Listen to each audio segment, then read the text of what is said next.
ये गाड़ी है बोलेरो SLX, जो कि स्टार्ट नहीं हो रही थी और इसके इंस्ट्रूमेंट क्लस्टर पे 160 का फुल स्पीड दिखा रहा था। इसके कोई भी रिलेस ऑन नहीं हो रहे थे।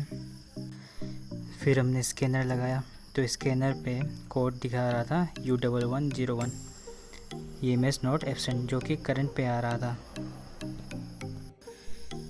फिर बहुत देर तक ढूंढने के बाद हमें पता चला कि ECM पे करंट नहीं आ रहा, जिसकी वजह से ये कोड आ रहा है और क्लियर नहीं हो रहा।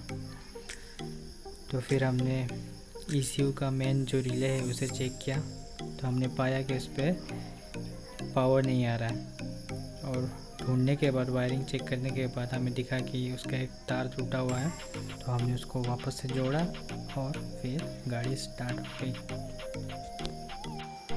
फ्यूज़, रिले, वायरिंग सब कुछ अच्छे से चेक करने के बावजूद भी अगर ठीक नहीं होता है तो आप एक बार ECM को चेक कर लीजिए, वहाँ पे फॉल्ट हो सकता है। आशा करता हूँ आपको ये वीडियो अच्छा लगा होगा। अगर आपको कोई हेल्प चाहिए इस फॉल्ट कोड के रिगार्डिंग तो आप कमेंट सेक्शन में बोल सकते हैं। कृपया लाइक और सब्सक्राइब कर दीजिएगा और बेल आइकन को ज़रूर दबा दीजिएगा। Thank you.